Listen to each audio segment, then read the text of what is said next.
오늘은 누가복음 2장 1절에 14절의 말씀을 중심으로 온 백성에게 미칠 큰 기쁨의 좋은 소식이라는 제목으로 함께 말씀을 나누겠습니다. 저는 살면서 저의 삶의 역사를 바꾼 몇 가지 사건을 경험했습니다. 중학교 때는 박정희 대통령의 갑작스러운 서거와 5.18 광주 혁명이 일어났습니다. 대학교 때는 6.29 선언을 경험했고요. 직장 생활을 시작한 이후에는 IMF 사태가 일어났습니다. 해외에 거주할 때는 서브프라임 모기지론 사태로 나라가 흔들리는 것을 경험했고요. 최근에는 코로나가 기승을 부렸습니다. 이런 것들은 우리의 삶의 환경과 여건들, 방향들을 바꿔놓는 사건들이죠. 그런데 오늘 본문에는 이것들과는 비교할 수 없이 큰 사건이 일어났습니다. 역사를 바꿀 중대한 일이 일어났는데 그것이 바로 예수님의 탄생입니다. 예수님은 베들레헴이라 하는 다윗의 동네에서 태어났습니다. 구레뇨가 수리아를 다스리던 때 가이사 아구스토가 로마 전역에 호적하라 명령한 때 다윗의 동네인 베들레헴에서 예수님이 태어났습니다.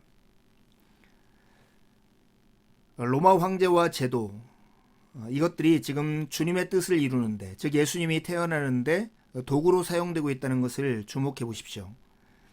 우리는 흔히 하나님이 어떤 일을 하시면 초자연적인 방법으로 기적을 통해서 일하실 것이라고 짐작하기 쉽습니다. 그런데 하나님은 역사를 통해서, 그리고 우리의 소소한 일상 속에서 당신의 일을 이루시는 것을 오늘 이 본문에서 우리가 확인합니다. 그러니 우리가 살아가는 이 시대와 우리의 삶의 일상은 사소한 것이 아니라 하나님의 뜻이 이루어지는 현장임을 우리는 추론할 수 있습니다. 하나님은 예수님이 이 땅에 태어나시고 그 일로 역사를 뒤바꿔 놓는 그 일을 시골 작은 동네에 이름 없는 요셉과 마리아라는 이 가난한 부부를 통해서 그 일을 이루어 나가고 계십니다. 그들이 베들레헴에 머물러 있는 동안 해산할 때가 되었습니다. 마리아는 첫 아들을 낳아서 포대기에 싸서 구유에 눕혔습니다. 왜냐하면 여관에는 빈 방이 없었기 때문입니다.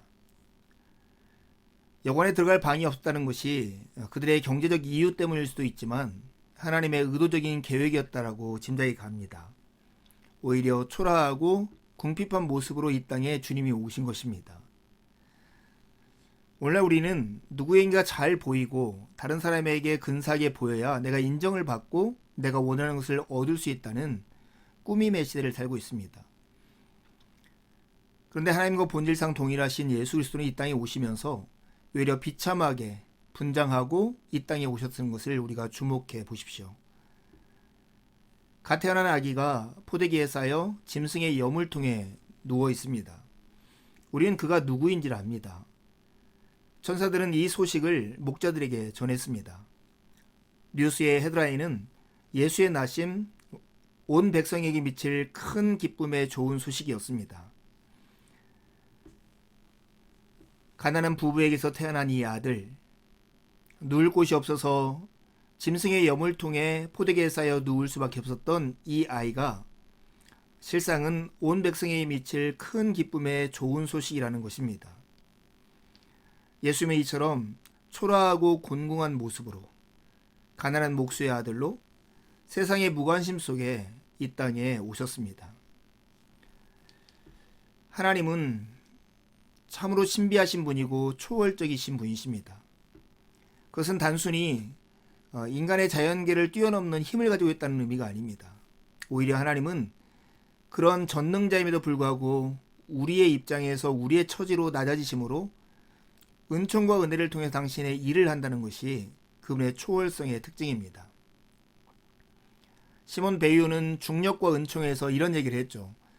모든 존재는 자연의 필연성에 따라서 자기가 지닌 힘을 모두 사용한다. 하지만 기독교의 신은 초자연적인 신이다. 가진 힘을 모두 사용하지 않는 것, 그것은 빈자리를 견디는 것이다. 하나님은 전능자임에도 불구하고 오히려 낮고 천한 인간을 위해서 인간의 모습으로 종의 형체를 가지고 이 땅에 오셨고 십자가를 통해서 당신의 구원을 이루시는 분이십니다. 이러한 사실들을 통해서 소소한 은혜를 경험했습니다. 참 하나님에게는 외모가 중요치 않구나. 사무엘이 얘기했던 것처럼 사람은 외모를 보거니와 하나님은 중심을 보신다는 그 고백이 진실되다는 걸 다시 한번 확인했습니다. 여러분, 우리는 우리의 실력과 우리의 외모와 우리의 경력 등을 잘 마사지해서 그럴듯하게 보이게 함으로써 다른 사람에게 인정받기를 원합니다. 그를 통해서 우리가 원하는 자리, 우리가 원하는 것들을 얻기를 기대하죠. 그런데 하나님은 역사를 뒤바꿔 놓는 예수 그리스도의 오심이라고 하는 이 사건을 정말로 가난한 가족인 요셉과 마리아의 가정 속에서 초라하고 궁핍한 모습으로 포도기에 쌓여서 여물통에 눕히는 방식으로 그 일을 이루고 계신 것입니다. 그래서 우리가 지켜야 할 것은 외모가 아니라 마음이라는 것을 다시 한번 되새기게 되지 않습니까? 저는 개인적으로 이렇게 다른 사람을 의식할 때가 있습니다. 다른 사람이 나를 어떻게 볼까? 어떻게 생각할까? 그것 때문에 자유치 못하고 늘 내 마음이 메일 때가 있죠. 근데 오늘 이 사실, 하나님께는 외모가 아니라 하나님은 중심을 보신다는 이 사실이 저에게 큰 위로가 됩니다. 왜 그렇습니까? 하나님은 우리의 중심을 보시지 외모를 보시지 않기 때문에 더 이상 하나님 앞에서 내 외모를 가꾸려고, 내 경력이나 내가 한 일, 내 자랑거리를 나타내려고 하나님 앞에서 전전긍긍할 필요가 없다는 사실입니다. 이뿐만 아니라 예수님의 나심을 통해서 다시 한번 얻을 수 있는 소소한 은혜가 있습니다. 하나님은 정말로 낮고 비참한 처지에 있는 우리의 모양으로 오셨기 때문에 히브리서 기자가 말한 것처럼 우리를 공감하지 못할, 동정하지 못할 뿐이 아니시라는 사실을 다시 한번 확인합니다. 여러분, 우리가 겪는 여러 가지 고통과 아픔들, 이런 것들은 죽음의 증상들입니다. 거꾸로 얘기하면 죽음을 잘 살펴보면 인간이 처해 있는 현실을 알 수 있다는 것이죠. 저는 부모님들이 죽음을 앞두고 있을 때 경험했던 그런 경험을 통해서 우리 인생이 살아가면서 겪는 이 아픔들을 다시 한번 되새기는 시간들이 있었습니다. 저희 장모님이 소천하시기 한 달 전쯤 제가 점심에 가서 장모님과 같이 시간을 보낸 적이 있었는데요. 저에게 이런 말씀 하셨어요. 얼마나 더 아파야 죽는데, 얼마나 더 아파야 죽는데. 참 그 말이 제 마음속에 깊이 들어왔어요. 얼마나 고통스러우시면 이런 얘기를 하실까. 마약성 진통제를 드시고 몸에 팥으로 붙이고 계셨음에도 불구하고 그 고통을 얼마나 견딜 수 없으면 얼마나 더 아파야 죽는데, 이런 말씀을 하셨을까 하는 생각이 듭니다. 저희 아버지는 97세입니다. 지금까지 건강하게 지내시다가 최근 명절 즈음에 병원에 입원하셨습니다. 그리고 이제 퇴원해서 혼자 거처할 수 없기 때문에 처음으로 자식들의 손에 당신의 몸을 맡기게 되었어요. 형님 댁에 가시는 날 집에서 짐을 챙겨가지고 떠나시는 그 모습을 누님이 이렇게 얘기하더라고요. 야, 니네 아버지 소 끌려가듯이 가신다. 억지로 그 걸음을 걷고 있다라고 하는 것을 묘사한 것이겠죠. 제가 그 며칠 전 시골에 가서 같이 아버지하고 보낸 적이 있는데 아버지가 그런 얘기를 하시더라고요. 야, 이제 고생을 짊어져 버렸다. 고생을 짊어져 버렸다. 이제 이 짐을 벗을 수 없을 만큼 고통 속에 당신이 놓여있다라고 하는 고백이겠죠. 여러분, 이 저희 장모님이나 저희 아버지가 경험하고 있는 이 고통과 아픔들, 그 정도는 아니지만 우리도 살아가면서 이런 아픔과 고통들을 경험할 때가 있지 않습니까? 이럴 때 여러분은 이런 마음을 하나님께서 이해하실까? 하나님께서 동정하실까? 이런 것을 믿으십니까? 그렇게 하신다는 것을 믿으십니까? 저는 1, 2년마다 한 번씩 장이 뒤틀리는 굉장히 큰 고통을 경험하곤 했습니다. 한번 아프면 30분 정도는 정말 죽고 싶을 만큼 고통스럽죠. 이번에 아픈 아버지 옆에서 아버지의 고통과 아픔이 얼마나 클까를 이렇게 상상을 해봤어요. 그랬더니 내가 그때 30분 동안 아파하는 것이 계속 아픈 상태, 이것이 아버지의 모습이 아닐까 하는 상상을 했습니다. 여러분, 예수 그리스도는 우리의 아픔을 동정하지 못하실 분이 아닙니다. 저는 그 30분의 고통을 통해서 아버지를 이해하고 있다면 우리 주님은 십자가에 못 박혀 돌아가시는 그 고통과 이 세상에서 경험했던 많은 아픔을 통해서 우리의 모습을 동정하시기 때문입니다. 이렇게 우리와 관련되어서 우리의 외모를 취하지 아니하시고 우리와 공감하시는 주님 때문에 우리는 은혜롭고 하나님께 감사하고 하나님을 더 신뢰하고 가까이 가고 싶은 마음들이 생기죠. 그런데 여러분, 오늘 예수님의 나심과 관련된 이 복된 소식은 우리의 개인적인 처지를 공감하고 우리의 외모를 가지고 우리를 판단하지 아니하신다는 그것보다 훨씬 더 큰 은혜로운 사실이 담겨져 있습니다. 그것이 무엇일까요? 천사들은 예수님의 나심을 온 백성에게 미칠 큰 기쁨의 좋은 소식이라고 말을 합니다. 그러면서 예수님의 나심과 의도적으로 다른 것과를 대조함으로써 하나님의 신비로운, 그래서 복음의 은혜로움이 얼마나 풍성하신가를 우리에게 보여주고 있습니다. 일종의 수사적으로 누가가 그렇게 기록했다고 생각합니다.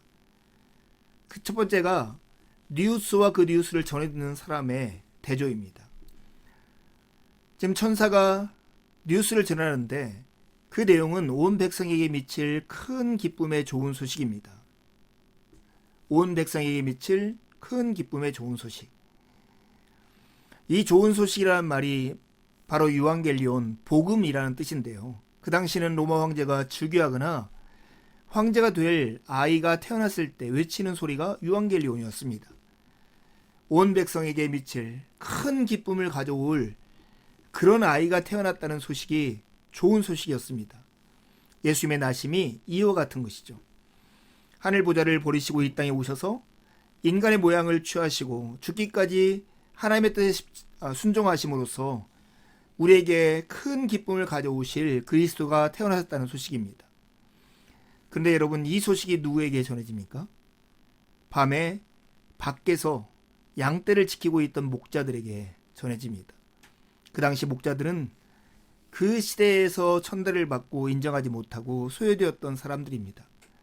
그런 자들에게 오늘 이 기쁨의 소식이 전해지고 있는 것입니다.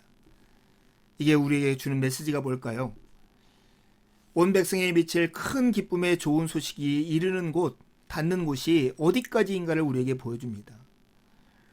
복음의 넓이, 복음의 깊이, 복음의 길이, 복음의 높이가 이렇게 보잘것없고 낮고 빛이 난 자까지 뻗어나가는 놀라운 영향력을 지니고 있다는 것입니다.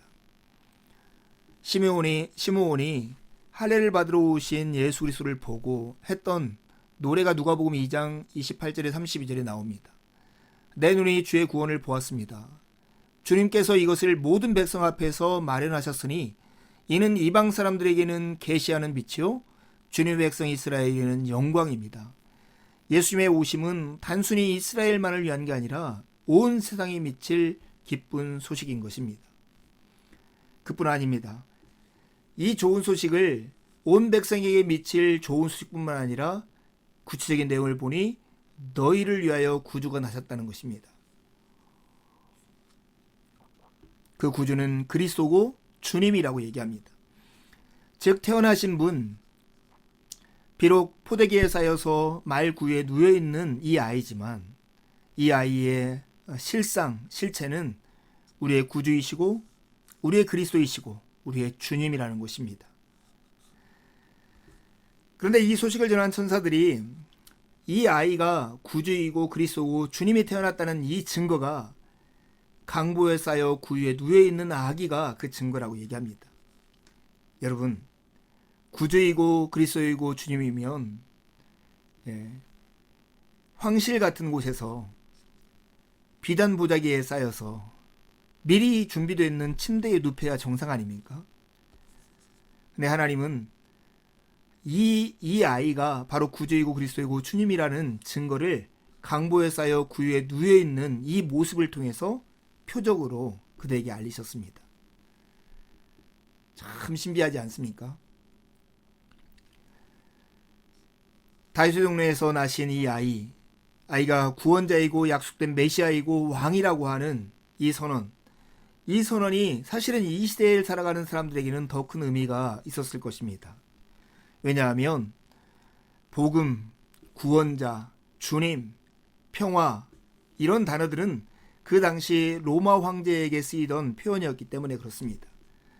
너희들이 로마 황제에게 꿈꾸던 그것을 이루실 진짜 메시아 구원자 주님이 이 땅에 태어났다. 그게 바로 이 예수다. 이렇게 소개하는 것입니다. 사랑하는 여러분, 복음은 도무지 기대할 수 없는 자들에게 큰 기쁨의 좋은 소식이기 때문에 놀라운 것입니다. 그뿐만 아니라 구주이시고 그리스도이고 주님이신 분이 인간이 상상할 수 없는 초월적이고 지혜로운 방식으로 이 땅에서 그 구원을 이루시기 때문에 또한 놀라운 사실입니다. 온 인류를 위한 구주가 태어났다는 소식을 천사들은 왜 하필 이처럼 낮고 비천하고 보잘것없는 목자들에게 알렸을까요? 하나님께서 예수님을 통해서 이루시는 구원이 바로 이 같은 사람들을 위한 것이기 때문이었습니다. 누가복음 13장 13절에 보면 잔치를 베풀 때에는 가난한 자들과 지체에 장애가 있는 자들과 다리 저는 사람들과 눈먼 사람들을 불러라 라고 주님이 말씀하시는데, 진짜 주님이 예비하신 잔치는 이렇게 낮고 천한 그런 사람들을 위한 것임을 우리는 다시 한번 확인할 수 있습니다. 여러분도 가끔 우울할 때가 있습니까? 저도 그렇습니다. 며칠 전 좀 우울할 때 아내가 저에게 책을 한 권 내밀면서 10분이면 읽으니 읽고 가라고 했습니다. 책 제목은 누구에게나 우울한 날이 있다 하는 책이었습니다. 동물 같은 걸 찍은 사진에다가 한 줄 정도의 글귀가 있는 그렇게 되는 한 권의 책이었습니다. 전반부는 누구나 다 우울하다 하는 것들을 동물의 표정을 통해서 딱 그린 다음에 후반부에 가면 그러니 이렇게 하라 하는 충고로 가득한 책이었습니다. 많이 팔렸으니 사람들에게 많은 공감과 위로를 줬을 법한데 저에게는 위로가 되지 않았습니다. 내가 우울한데, 우울해서 헤어나올 힘이 없는데 나보러 헤어나오라고 하는 거잖아요. 그러면서 오늘 본문을 다시 한번 떠올리니 이 복음이 얼마나 영광스러운가를 다시 한번 생각하게 되었습니다. 복음은 충고가 아니라 소식입니다. 어떻게 하면 너희들이 구원을 받을 것이라고 하는 어드바이스가 아니라 이미 주님께서 우리를 구원하실 그 일을 이미 이루셨다라고 하는 메시지 뉴스인 것입니다. 예수님의 탄생과 같이 이미 일어난 일, 그래서 오늘 그것을 받아들이는 모든 사람에게 영향을 미치는 놀라운 사건이 우리에게 일어났다는 것입니다.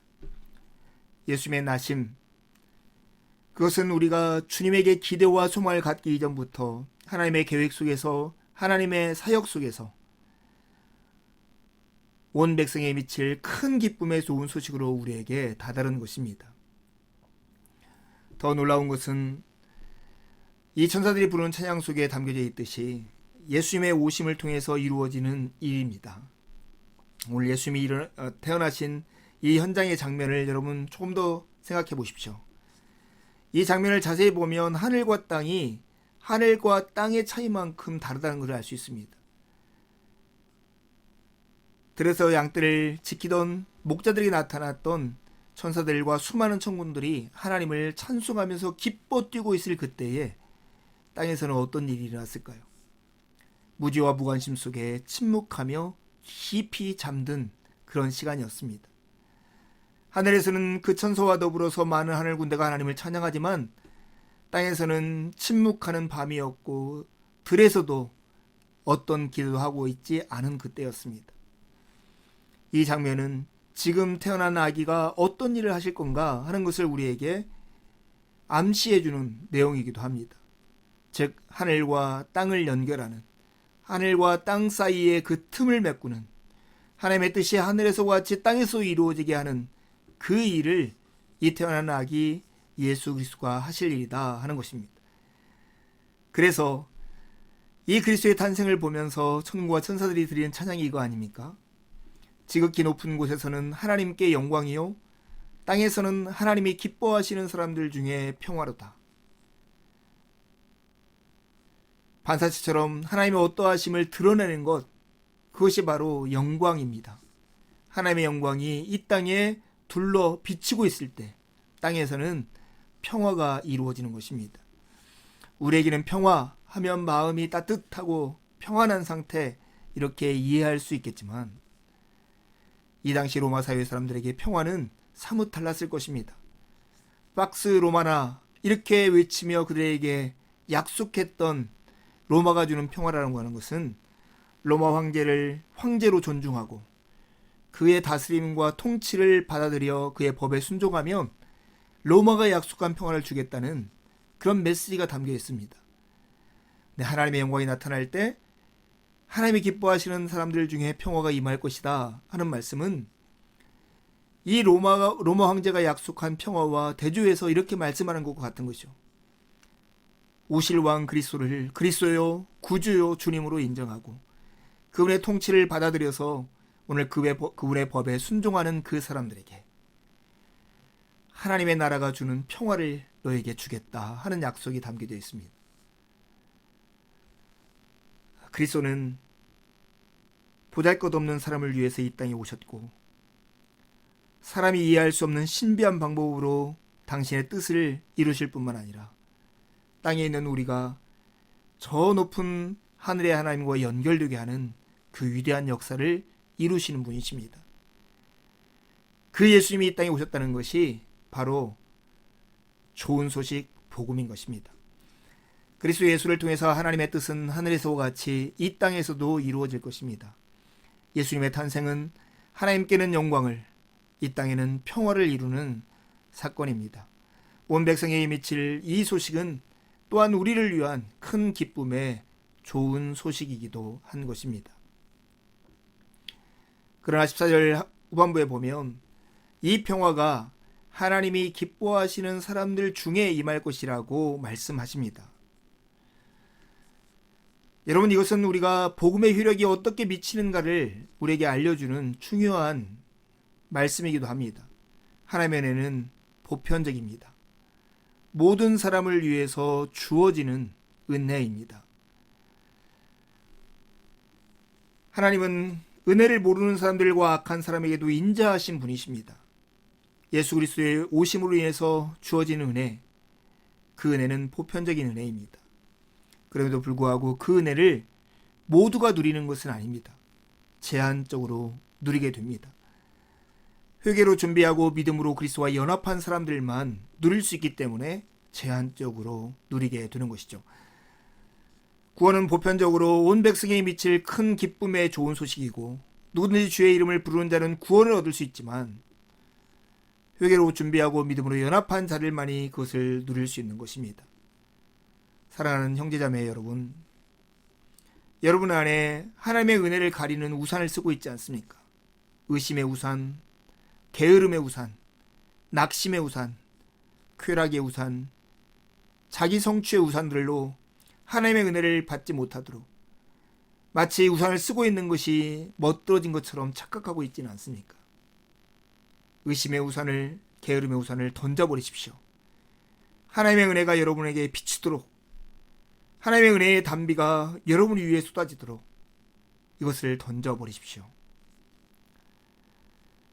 히브리서 4장 2절에 이런 말씀이 있습니다.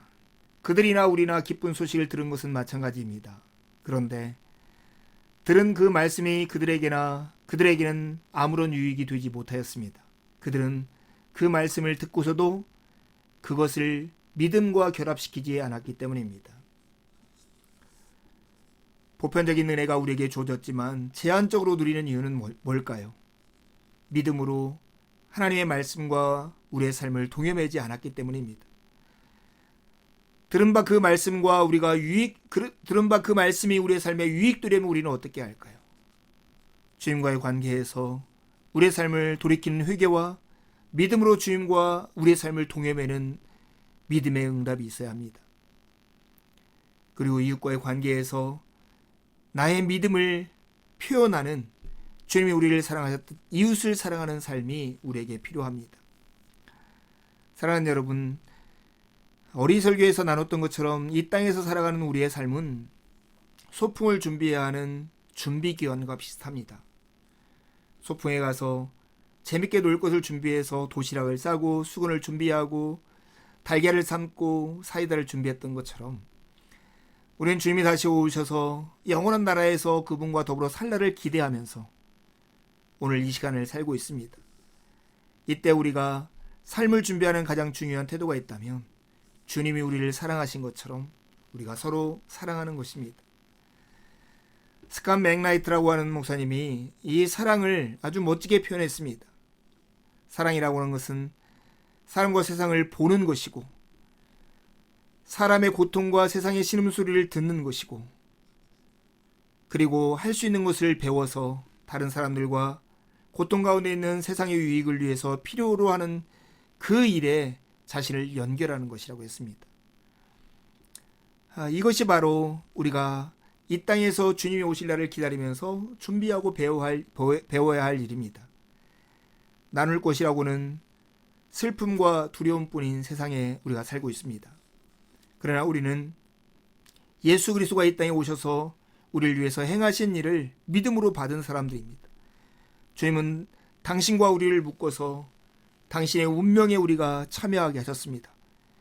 우리에게나 합당한 죄와 수치와 아픔과 고통을 당신이 십자가에서 짊어지시고 당신에게 합당한 영광과 자녀의 신분과 평화와 기쁨을 우리에게 주셨습니다. 그러니 사람과 세상을 자세히 살펴보십시오.